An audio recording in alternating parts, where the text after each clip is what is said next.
The following program is sponsored by Friends of Life Outreach International. And I swore, I didn't reach out to God, but I swore I was never going to drink or do drugs again. I meant it. 26 mugshots later, wow. Okay, on my 27th mugshot, I finally realized that God was all I needed because he was all I had.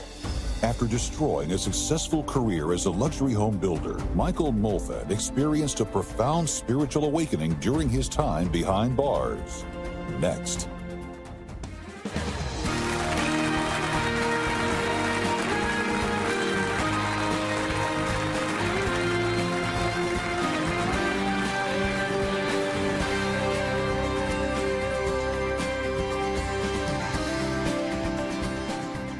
Hello, everybody. I'm Tammy Trent. Welcome to Life Today. This is Randy Robison.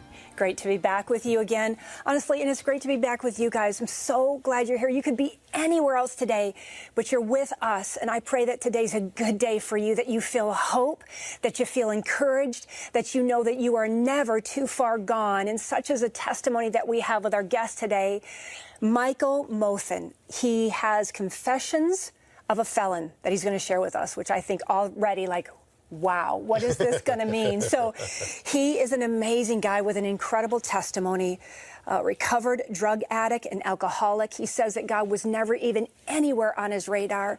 He's gone through depression. He's gone through suicidal thoughts. He's had 26 or 7 mugshots or something. I mean, he's been through it, but he's come out on the other side, and we're going to talk to him about that today. Michael, it's great to have you here. What an honor. I mean, I'm just so honored to be here with the two of y'all, and I really appreciate that. And so glad you're here. I can't wait to hear what I'm about to say. Yeah, I can't wait either. So let's start at the top. Tell me about your life. How did you get to here today? What did you go through to get with us today? Well, at a young age, I grew up in the Dallas area, and actually grew up in Plano, Texas, and at a young age I experienced major trauma.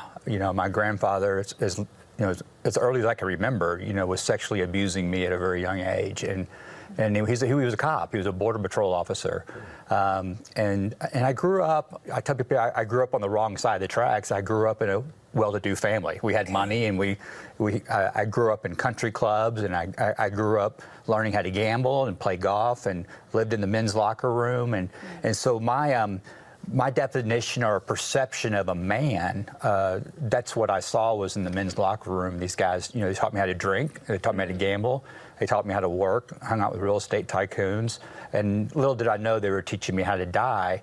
But behind closed doors, there was a lot of abuse as well. And so I was very confused when I was told I was going to grow up to be just like my grandfather because my mannerisms were like him. I kept this secret hidden for a very long time. When did the abuse start, did you say? From him as early as I remembered. I mean, from a very young age. It carried out for? It carried out to probably about the third or fourth grade, because he passed away of throat cancer because he was a raging alcoholic. And it's a big part of my story, today, because, my mission is to help, not to influence others or be popular. Right. God's not interested in celebrities. He's interested in servants. That's what he's looking for. And, I want to help people see life through God's perspective and not the world's or the culture. Yeah. Because when I truly forgave him, I realized, and then I was speaking and shared this story with someone. They broke down and it really touched them. And I realized that God was actually using my grandfather to speak through me as a vessel to share, solutions to sexual abuse. And so, and now I can realize why God was doing what he was doing. So what happened in your teenage years? I mean, how did things begin to evolve and fall apart? Yeah, so what happened was I had my first drink of alcohol when I was 10 years old. And I tell people I should have had it when I was 6, but at 10 years old I had my first drink and something happened. There's that sense of ease and comfort. I drank alcohol and I did drugs because I wanted to feel like everybody around me looked. I wanted my insides to match their outsides. And so as I was doing this, I kept drinking more and more to get that feeling, and then there were consequences. Yeah. And I wanted to drink more and more to get rid of the bad decisions that I was making. So I was creating self-inflicted trauma on top of real trauma. And so I was in this trap that it finally, caught up with me. When I was apprehended and got my very first mugshot as a very successful home builder. And I kid you not, they took me down to the jail, and it was scary. It was scary. I become this man I'm never going to be. Wow. And didn't even know how to bond out. I didn't know how to do that stuff. And so I get bonded out, and I swore, I didn't reach out to God, but I swore I was never going to drink or do drugs again. I meant it. 26 mugshots later. Wow. Okay. On my 27th mugshot, I finally realized that God was all I needed because he was all I had. Wow. He had stripped me of everything, family, money, everything, for me to turn to him because I never had control in the first place. And he used an illiterate murderer to change my life. Wow. All right. You get your first mugshot, not your last one. What got you from that, the repetition of addiction and crime, if you will, to prison? Because eventually the clock kind of ran out and you got locked up. So Judge Jennifer Bennett in Dallas, who I call my professional photographer, she chased me all around the state of Texas because I disrespected her. She tried to help me, and I was a runner. I'd violate probation, and I'd get locked up and get picture after picture until she finally said, "You're going to mind somebody," and sent me away. So out of 6 years, I did 4 years incarcerated. And so it was the last time where I had the spiritual awakening, and that's where God set the bond, and he gave Christ the key, literally put it in the lock and set me free. Yeah. Well, and that's not the first time I've heard someone had to go to prison in order to be set free. Yeah, I forgot. But now that right there is an amazing story, and I really want people to hear it, because no matter where you're at, no matter where your loved ones are at, God hasn't abandoned you. He hasn't forsaken you. He still loves you. He still loves those loved ones that you think may be hopeless. Yeah. And there is always hope, Always. even when we seem to be at rock bottom. You're going to hear about that from Michael in just a moment. But I want you to see another situation real quickly where we have the opportunity to extend hope to those who feel like there is no hope. Watch this and you'll see how.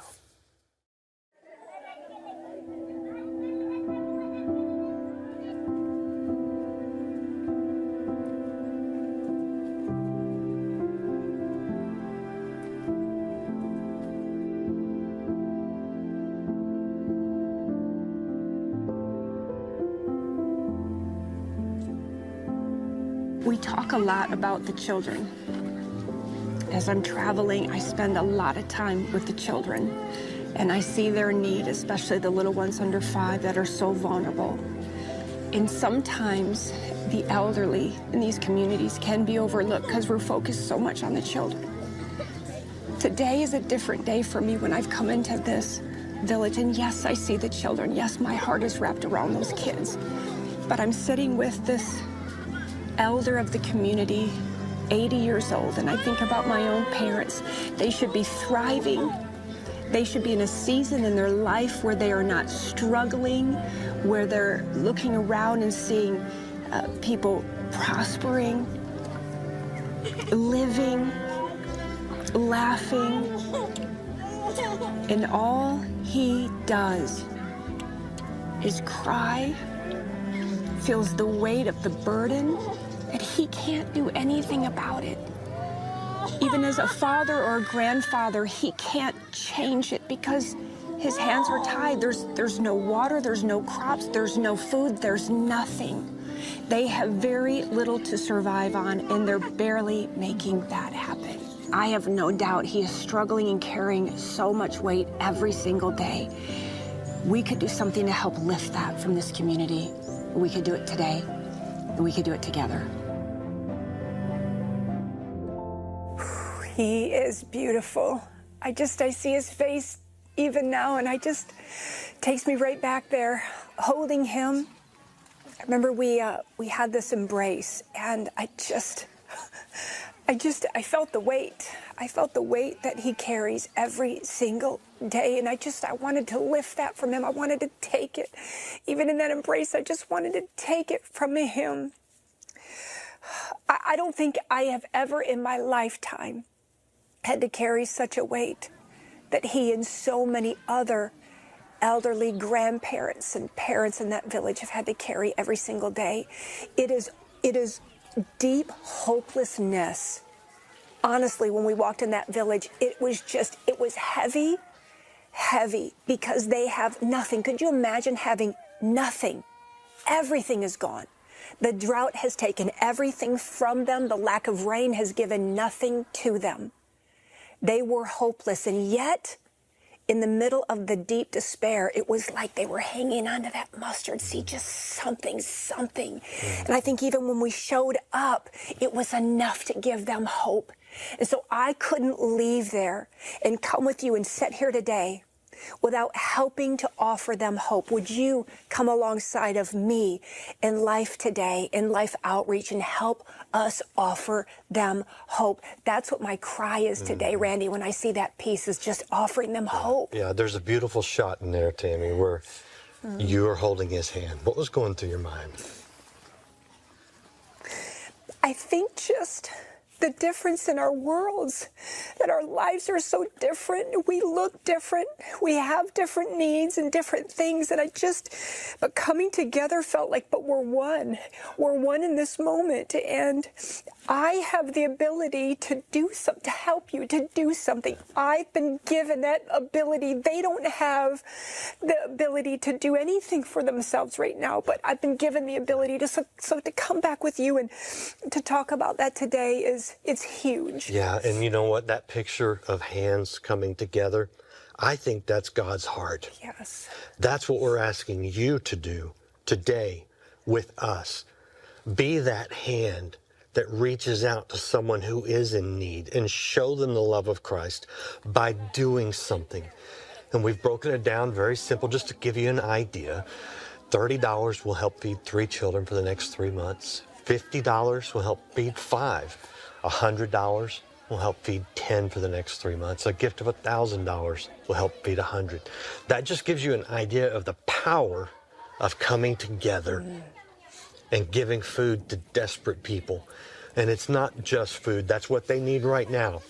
But it's also the spiritual food by demonstrating the love of Christ. So will you just take a moment and just say a quick prayer and say, Lord, what would you have me do? And then listen and obey. That's all I ask. Some of you, it will seem small, but it's big to God. Others of you, it will seem huge because it will have a huge impact, but it's all the same obedience. It's us coming together, holding hands, and sharing that love. Please go online, go to the phone, do it now. Right now, across the continent of Africa, children are suffering, facing severe malnutrition and even death. Severe drought and famine, including in crisis areas like Ethiopia, means we must replenish food supplies immediately to keep feeding 350,000 children and help reach more people in desperate need. Through Life's Mission Feeding Outreach, your gift of love can be an answer to prayer for a hurting and hungry child in their time of need. Call now with your life-saving gift of $30, $50, or $100 to help feed and care for 3, 5, or 10 children for 3 full months. With your gift of any amount, we'll send the blessing of taking communion. In this book, discover how the sacred ordinance of communion helps to feed your soul and remind you of the transformative power of receiving the Lord's Supper. With your gift of $100 or more, you may request the Life Legacy Journal. This beautiful journal and pen will help you write your personal story and share the experiences that made you who you are. One day, the generations that follow will be able to look back and learn from the legacy you've left behind. Finally, with your gift of $1,000 or more to help feed and care for 100 children, be sure to request our inspiring bronze sculpture, A Cup of Water. Please call, write, or make your gift online today.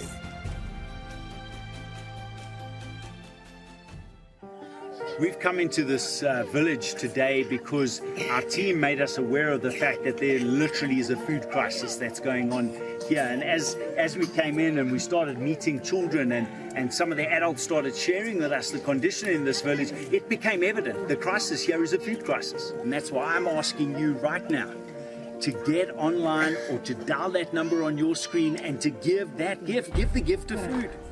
Because the gift of food is the gift of life. It's the gift that this community needs right now, right here.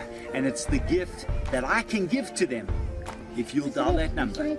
If you'll respond with your heart and say, yes, I'll give the gift of life. I'll give the gift of food.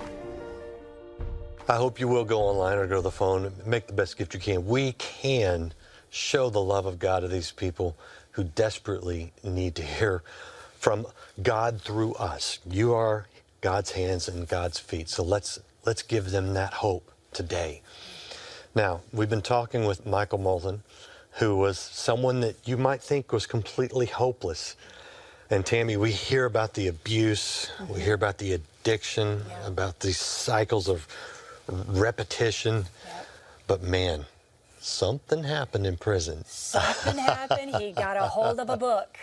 He got a hold of a book that changed everything. Yeah. Tell us about that. So out of all the tanks I was in, I met some great people, smart people. But this last time, they diagnose you when you get apprehended and they put you in different tanks, but they put me in what's called an aggravated assault tank, and it's all murderers and people who are never going to be set free. And so I'm in this tank and I'm in a 4x9 room. And my cellie, who's my cellmate, they called them Ooey. We had prison names. I was Rabbit because I couldn't sit still. And so another guy gave me a book and he said, you could have this. And so the book, I just threw it on my bunk and my, Ooey said, hey, what's that book say? And I said, well, it says Detours by Dr. Tony Evans. And he says, oh, I love me some Dr. Tony Evans. That's the diesel. I said, well, here you go. You can read it. And he said, well, will you read it to me? And I said, that was just so weird. I've never heard it. I go, why? And he says, I can't read and I can't write. Oh, wow. And so I started reading this book, and it was a story of Joseph. And I could really relate to what Pastor Evans was talking about. And people have said, Michael, you've got the story of Job and Joseph. Yeah, there's similarities, but I didn't have faith in God. They did. And so as I was reading this story, it led me into the Bible. And then on July 7th, 2017, in my top bunk, I couldn't breathe. And I had this pain in my chest. And, there have been nights where I was like, wanting to kill myself and, God, if you're real, or Christ, if you're real, I'm just going to lob it up there, help, save me. And years before this. And on July 7, 2017, I couldn't breathe. And it wasn't like medical. And then I just breathed out, and all I felt coming out was anger and rage and resentment and all this stuff coming out. And I took this deep breath in. It was like ice water. Coming into my body. I feel it today. And when it came into my body, I was like going, I love you. I love you. I love Ooey. I saw the guards. I'm loving that. I just loved. But I was full of so much love, and I felt so free. And I felt the presence of God, and I realized that being in the now, right here, right now, is the safest place to be, because that's where God's at. The enemy wants me to go to my head in the future alone, and in the past and alone in my head, where God says, I'm right here, right now. Look at your feet. And so as a result of that, I read Matthew 6:14-15.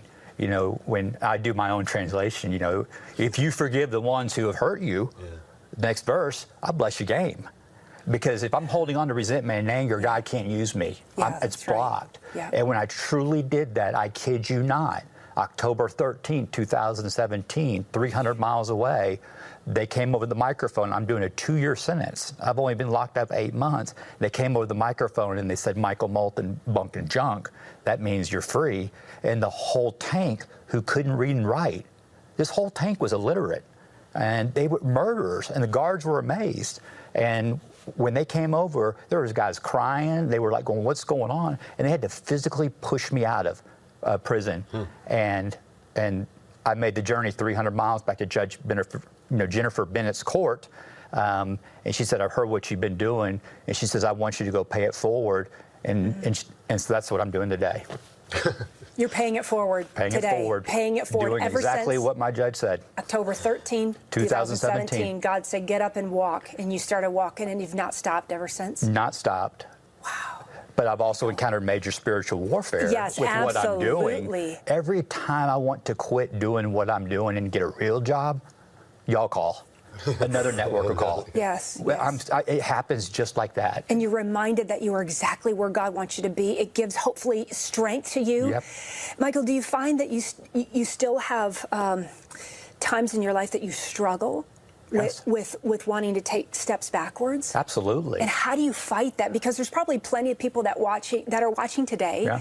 whatever their circumstance might be, that they're in a good place, but tomorrow might not be a great place, and, Right. and they struggle with that. So how would you encourage people, and how do you encourage yourself when you're struggling? Well, today I recognize the behaviors way before. Okay. Okay, and I have a couple of mentors in my life that when this is happening, I talk to someone about it. That's the Good. solution, is to Good. talk to Yeah. a godly man. Women work with women and men Yeah. work with men that I could talk to about and being the solution.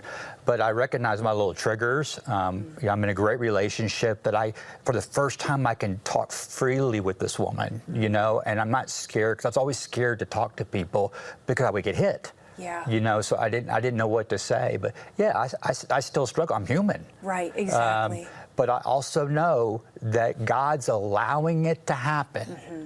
He's allowing it to happen so I can see it through His perspective to share with all of your audience. Yeah. This is why it happened. And that's my prayer today. Yeah. Is, God, you know what's going to happen today. Help me accept it and see it through your perspective and not mine. Yeah. So let me ask you this, because when you look back on your life, the abuse at the hands of another, not your fault, right? But the trauma that creates, out of that, the addiction, the self-medication, the repeated behavior that just made things worse. Obviously, God did a miraculous work in your life. You're a new creation. The old things have passed away. All things have become new. Was there anything on your part that you think you had to do? You mentioned forgiveness, obviously a big one. I mean, you can't earn this for yourself. Is it just a matter of surrender? I'm asking because if there's someone watching who is kind of in that cycle of junk, and they're wondering, okay, how do I get out of this? Yeah. What would you say to them? Well, you hear the thing, get honest, okay? Get honest with yourself. That's cliche, that's right. That's right. Ask for help, that helps. But for me, the true honesty is when I said, I don't know. I don't know why I'm doing the things that I'm doing. Wow. And I'm willing to go to any length to change, But true forgiveness is that the sooner that I can accept the role that I played in it, is where forgiveness comes in. Wait a minute, you played a role in your grandfather sexually abusing you? Come on, man. Yeah. I did. I played a huge role in it. And the role that I played is I chose to hold on to the resentment. When I look at it through God's perspective, I look at it differently. You say that the crisis today is the missing man. Amen. What do you mean by that? Our crisis today is the missing man. It's time for fathers to take back the dinner table. Everybody I did time with, including myself, has little or no relationship with their father. So women are doing the jobs of men today. Yeah. We have a lot of males, but we have very few men. And what is that? Being a man, okay, is the way God defines a man, not the culture. And that's what a true man is that, I got to work. No, that's your part-time job. My full-time job is to serve my wife and love my wife like Christ loved the church. That's hard. I want to ask you to speak to the audience one more time, but if you're watching right now and you have someone in your life that you think they're never going to change, it's hopeless, they're self-destructing, I can't get through to them, I hope you have heard Michael's testimony today and heard God say, it's never too late for me to work on them. Don't stop praying. If you want someone to pray with you right now, there's a telephone number on the screen. You call and another believer will join with you in prayer on behalf of yourself or that loved one. But just know our God is greater than anything that you or your loved ones are going through. So don't lose hope. Don't lose heart. Keep praying. Michael, I know you get this because people would have said, man, that guy, he's hit rock bottom and we just need to write him off. Right. What do you say to that person who's praying for someone and hoping, but they're losing heart? Families are important, and families hurt a lot over this, okay? And there's help for them too, and we offer that. But I realized that every time I kept hitting rock bottom, all these times, okay, the rock at the bottom at all these times was Christ. Amen. And so Michael. Why would I want to get out of the bottom? Yeah. So I stayed there, and I let godly men and murderers pull me out of the bottom. So there's hope. There is hope. There's hope and accountability and finding people that will surround us to walk these seasons out with us, maybe when we can't walk ourselves, someone that'll carry you when you can't carry yourself. So find somebody. I think that's what I'm hearing you say is connection. Like connection with people, godly counsel, and to fight for your spiritual life, fight for your life, because God has such a plan for you and a purpose. You're walking in it now, but there's so much more for you, Michael. I have no doubt. You and your wife to be, there's a lot of great things that God has in store, and there's a lot of great things that God has in store for you today as well. What a great place for us to be, Randy, and a place of hope and anywhere in our lives.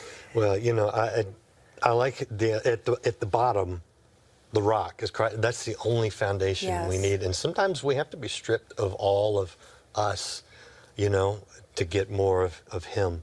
So thank you. I appreciate you sharing. Keep sharing. Thank you, because me sharing put me in the safest place in the world for 30 minutes. Amen. It's right here, right now. Exactly. It's so true. So good. Thank you so much. I appreciate you guys being a part. And we do, again, invite you to be a part of our mission feeding outreach, sharing the gospel in word and deed. We'll see you again next time here on Life Today.